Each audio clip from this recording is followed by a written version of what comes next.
Otherworldly Evil Monarch, Bab 143. Judul, Yin dan yang melarikan diri. Apakah kehormatan pribadi lebih penting bagi kamu daripada negara kamu? Fei Mengchen mengangkat alisnya dengan provokatif. Kehormatan pribadi seorang prajurit militer?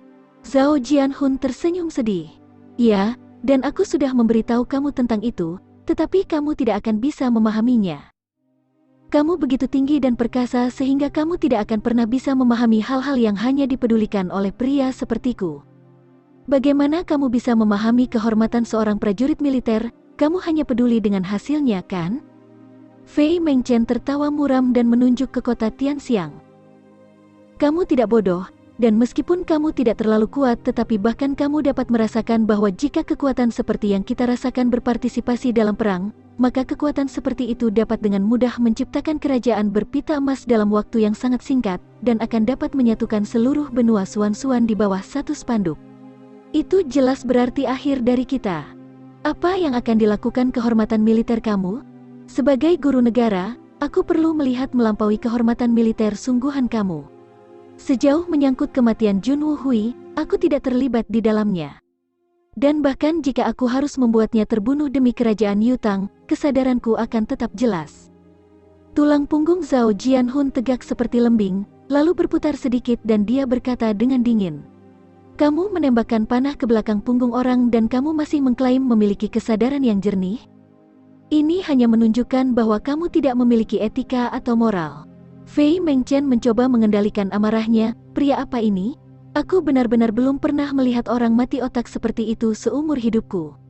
Setiap kali kita sampai pada topik ini, dia mulai bertingkah seperti ini. Sudah 10 tahun sejak perang itu, dan dia masih tidak bisa menerimanya.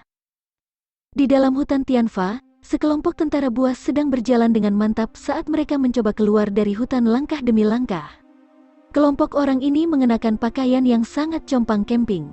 Bahkan kebanyakan dari mereka hampir tidak memiliki pakaian yang tergantung di tubuh mereka. Kebanyakan pria hanya memakai bulu binatang atau kulit, dan jumlahnya cukup untuk menutupi selangkangan mereka, sementara tubuh mereka dipenuhi bekas luka dari atas ke bawah. Hampir selusin atau lebih bekas luka di tubuh setiap orang membuat tidak mungkin untuk mendeteksi warna asli kulit mereka. Terbukti dari bekas luka di tubuh mereka bahwa orang-orang ini telah beberapa kali hampir dibawa ke pintu kematian. Jelas terlihat dari langkah beberapa pria yang pincang bahwa kaki mereka terluka parah, tetapi bahkan saat itu mereka berjalan dengan sangat kokoh dan tegas, menolak untuk menerima bahu pendukung dari rekan-rekan mereka. Orang-orang yang terluka itu menyeret tubuh mereka dengan susah payah sehingga mereka bahkan tidak tertinggal di belakang yang lain. Tidak ada yang menggunakan bantuan apapun, bahkan kruk sekalipun. Meskipun tubuh mereka terlihat kelelahan, semangat mereka masih tetap tinggi. Setiap pasang mata tajam dan tegas, dan ratusan orang seperti itu di tim ini sudah cukup untuk membuat malu peleton lain.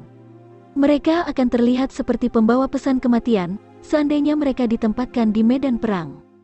Setiap orang membawa paket di punggung mereka, dan bahkan pria yang terluka tidak terkecuali. Setiap kali seorang pria menyentuh bungkusannya, jejak kebanggaan akan muncul di mata pria itu. Jelas sekali bahwa orang-orang ini membawa kemenangan mereka dari eksploitasi di ransel mereka. Mereka dengan tegas berjalan selangkah demi selangkah menuju kota Tianxiang dan meskipun langkah mereka lambat, tetapi langkah mereka sangat tegas dan stabil. Meskipun mata mereka memancarkan perasaan terdesak, kaki mereka masih kokoh dan tidak ada orang yang goyah dari langkah mereka yang mantap. Orang-orang ini adalah yang selamat dari 300 penjaga keluarga Jun yang telah dikirim ke hutan Tianfa dalam misi pelatihan bunuh diri oleh Jun Mo Xie. Jika orang-orang ini adalah biji logam beberapa bulan yang lalu, maka mereka sekarang telah dilebur menjadi baja. Jika dulu mereka baja, maka sekarang mereka telah dibentuk menjadi senjata tajam dan pembunuh sekarang. Dua bayangan tiba-tiba bertiup di atas hutan Tianfa dan di atas kepala mereka dari belakang mereka, sementara kecepatan penerbangan mereka membuat suara menusuk tajam saat dua benda terbang ini menuju kota Tianxiang. Namun, penghuni benda terbang ini tidak pernah melihat orang-orang di hutan Tianfa di bawah karena mereka telah menyembunyikan diri di kegelapan hutan. Jun Mo Xie merasakan gelombang aura lain mengalir ke seluruh tubuhnya, dan itu terasa seolah-olah meridiannya akan meledak di bawah efeknya. Saat aura terus mengalir melalui meridiannya, itu hampir seketika mengisi meridiannya, tapi kemudian menghilang ke pagoda Hongjun, hampir seperti lubang tanpa dasar. Kemudian segera aura mulai berputar mundur dalam hiruk-pikuk, dan kemudian pagoda Hongjun tiba-tiba menghentikan asupan aura. Aliran aura terus tumbuh di meridiannya, dan tetapi dalam bentuk yang jauh lebih padat, dan sepertinya meridiannya sekarang penuh. Pada titik ini, Junmo Xie telah mengumpulkan cukup aura untuk menerobos kemacetan lapisan berikutnya dari seni membuka kekayaan surga, dan dengan mudah berhasil memasuki keadaan kedua dalam satu gerakan. Jika kekuatan baru Junmo Xie diukur dengan standar benua Xuan, maka dia telah menembus level 9 tanda kultivasi Xuan, dan telah masuk ke alam Silver Xuan. Tetapi dalam hal peran dan fungsi kekuatannya, bahkan roh Xuan tidak akan bisa menandinginya. Ini setara dengan lompatan besar ke depan. Pagoda Hongjun telah berhasil menyerap seluruh aura itu dalam beberapa saat, sementara aura yang tersisa terus mengalir ke pagoda secara perlahan. Aura begitu besar bahkan pagoda Hongjun pun tidak dapat mencerna semuanya sekaligus. Meskipun pagoda menghirup lautan aura, tidak ada gelombang di dalamnya. Junmo Xie tidak pernah mengantisipasi bahwa pagoda Hongjun akan meledak dengan kekuatan yang begitu mengerikan pada eksitasi yang dia sebabkan. Dia tidak pernah membayangkan bahwa kekuatan pagoda akan memiliki momentum yang cukup untuk membuat seluruh dunia gemetar. Namun, ini tidak berarti bahwa kekuatan Junmo Xie tidak ada bandingannya di dunia ini. Pagoda Hongjun adalah benda kuno dan misterius. Itulah sebabnya titik awal alaminya begitu kuat. Dan meskipun kekuatan Junmo Xie telah mengalami peningkatan besar, peningkatan itu hanya sebanding dengan kekuatan aslinya. Karena pagoda Hongjun telah menyerap seluruh aura di atmosfer di atas, halaman Junmo Xie tampak normal sekarang. Nyatanya, kelihatannya sama seperti sebelumnya, tetapi jika seseorang memasuki halamannya secara sadar mencari perubahan, maka mereka akan menyadarinya saat mengambil langkah pertama mereka ke halaman. Seluruh tanah halamannya sekarang adalah 3 inci di bawah level aslinya.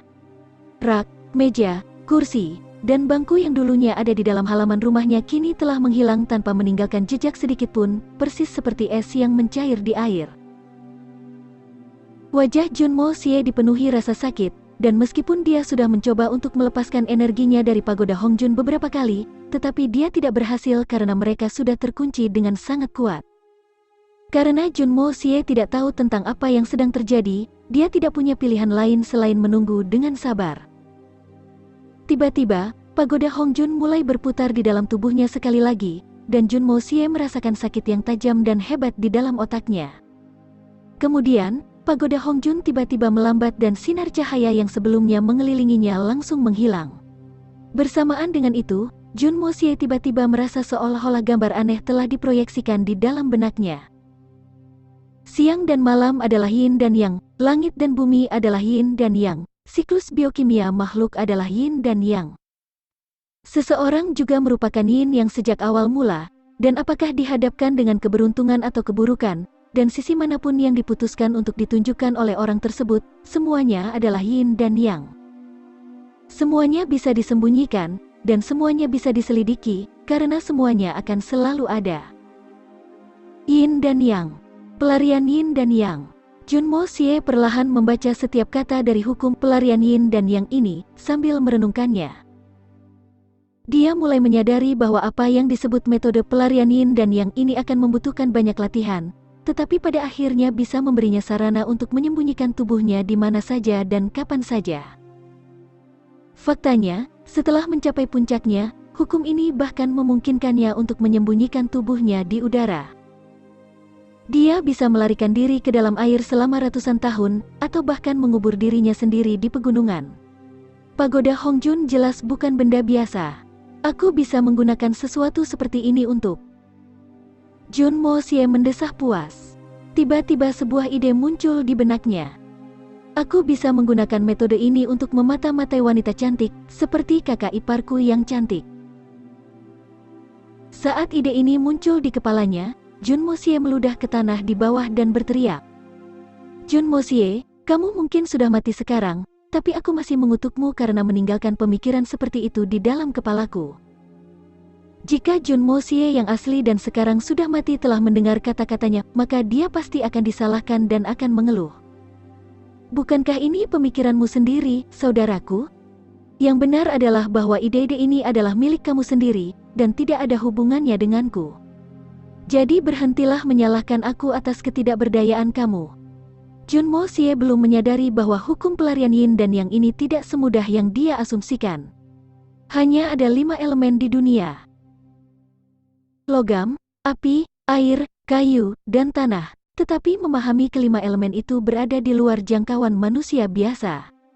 Berdasarkan kualifikasi dan prestasi individu, seseorang hanya bisa berharap untuk mencapai spesialisasi dalam salah satu elemen ini. Meskipun hukum pelarian yin dan yang ini memiliki beberapa batasan, itu masih merupakan kemajuan dibandingkan dengan lapisan pertama dari seni membuka kekayaan surga, karena ini akan memungkinkannya untuk menyembunyikan dirinya di mana saja dengan bebas. Tetapi Jun Mo Xie belum menyadari bahwa kekuatan hukum ini sangat langka dan hebat.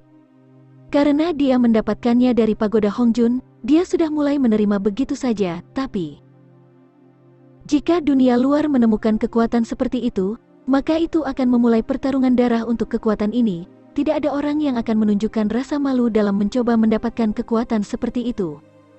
Jun Hui tampak kaget saat dia dengan hati-hati melangkah ke halaman lagi, tidak yakin dengan tanah yang dia injak.